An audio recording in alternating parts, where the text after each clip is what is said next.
Hi எல்லோருக்கும் வணக்கம். இன்றைக்கி குட்டீஸோட லஞ்ச் பிரேக்ஃபாஸ்ட் என்னன்னு பார்க்கலாம் வாங்க. கிச்சனுக்குள்ளே வந்தோடனே முதல்ல பாயில் பண்ணுறதுலாம் வச்சுருவேன். குக்கரில் ரைஸ் எக்கும் பாயில் பண்ணுறதுக்காக ரெடி பண்ணிட்டேன். இப்போது தேங்காய் சட்னி அரைக்கலான்னு சொல்லிட்டு தேங்காய் சட்னி அரைக்கும் போது ரெண்டு சின்ன வெங்காயம் சேர்த்து அரைக்கும் போது டேஸ்ட்டு நல்லா என்ஹான்ஸ் பண்ணி தரும், சாப்பிடவும் நல்லாயிருக்கும். மார்னிங் குழந்தைங்க 2 பேருமே தோசை தான் வேணும்னு அடம் பிடிச்சாங்க. சரி அதை பீட்ரூட் தோசையாக மாற்றிடலான்னு சொல்லிட்டு பீட்ரூட் தோசை தான் ப்ரிப்பேர் பண்ணேன். இதில் இருக்க எல்லா நியூட்ரியன்ஸும் கிடைக்கும். தனியாக கொடுத்தா கூட அந்தளவுக்கு நிறையா சாப்பிட மாட்டாங்க அப்படின்றதுக்காக. பீட்ரூட்டில் என்னென்னலாம் பெனிஃபிட்ஸ் இருக்குன்னு தெரிஞ்சுக்கலாம் வாங்க. இதில் potassium, magnesium, iron, vitamin B இருக்குது. விட்டமின் பி9 இருக்கனால செல்ஸோட க்ரோ அண்ட் ஃபங்க்ஷனுக்கு ரொம்ப நல்லது. அதுவும் இல்லாமல் குழந்தைங்களோட டைஜஷன் ஹெல்த்துக்கு, அவங்களோட கட் ஹெல்த்துக்கு, அவங்களோட எனர்ஜி லெவலுக்கு ரொம்பவே நல்லது. இதுவும் இல்லாமல் இதில் ஆன்டி கேன்சர் ப்ராப்பர்ட்டிஸ் இருக்குது, ப்ளஸ் ஆன்டி இன்ஃப்ளமேட்டரி ப்ராப்பர்ட்டிஸ் இருக்குது, ஆன்டி ஆக்சிடென்ட் இருக்குது, எவ்வளோ நல்லது இருக்குது. இது குழந்தைங்களுக்கு கண்டிப்பாக வாரத்தில் ஒரு 3 நாள் பீட்ரூட் சேர்த்துக்கலாம். எந்த வகையிலனாலும். இல்லை பீட்ரூட் தோசை, பணியாரம், அவங்களுக்கு பொரியல் பிடிக்குன்னா பொரியல், இல்லை குழந்தைங்க சாதத்தில் மிக்ஸ் பண்ணி கீ ஆட் பண்ணி கொடுப்பாங்கன்னா அப்படி கொடுங்க. இல்லை குழந்தைங்களுக்கு சாலட் மாதிரி ப்ரிப்பேர் பண்ணால் அதில் ஆட் பண்ணால் சாப்பிடுவாங்கன்னா அந்த மாதிரி கூட ப்ரிப்பேர் பண்ணி தரலாம். நம்ம எல்லாமே கூட டெய்லியுமே எந்த வகையிலையாவதும் எடுத்துக்கலாம். மார்னிங் நான் பிரேக்ஃபாஸ்ட் ரெடி பண்ணுறதுக்குள்ளே 2 பேரும் குளிச்சுட்டு ரெடி ஆயிடுவாங்க.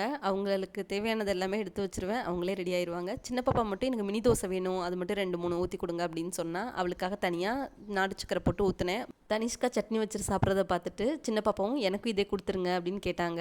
அவங்களுக்கு பிடிச்சது மாதிரியே கொடுத்தாச்சு. காலைல அவங்க ரசித்து சாப்பிட்டாங்க.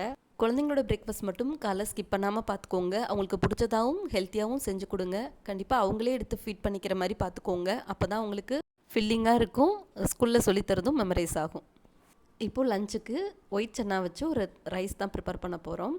இதுக்கு ஒரு பேனில் தேங்காய் எண்ணெய் மட்டும் ஆட் பண்ணிக்கலாம். பட்டை, கிராம்பு, சோம்பு அதை மட்டும் ஆட் பண்ணிவிட்டு சின்ன வெங்காயம் ஒரு 15 அதை கட் பண்ணி ஆட் பண்ணிக்கிறேன். அப்புறம் கொஞ்சோண்டு புதினா அதையும் ஆட் பண்ணி நல்லா வதக்கிட்டு பிரியாணி மசாலா, கொஞ்சோண்டு மஞ்சத்தூள், கொஞ்சம் மிளகாய் தூள் ஆட் பண்ணியிருக்கேன். உங்கள் காரத்துக்கு ஏற்றாப்புல அட்ஜஸ்ட் பண்ணி நல்லா மிக்ஸ் பண்ணிவிட்டு அதுக்கப்புறம் நம்ம வேக வச்சுருந்த சன்னாவையும் இதில் ஆட் பண்ணி நல்லா கொஞ்சம் நேரம் தண்ணி விட்டு கொதிக்க வச்சுட்டு வேக வச்ச ரைஸ் ஆட் பண்ணி எல்லாம் மிக்ஸ் கொடுத்துட்டு மேலே கொத்தமல்லி தூவி குழந்தைங்களுக்கு சர்வ் பண்ணலாம். ரொம்ப டேஸ்ட்டாக இருக்கும். கண்டிப்பாக குழந்தைங்க விரும்பி சாப்பிடுவாங்க.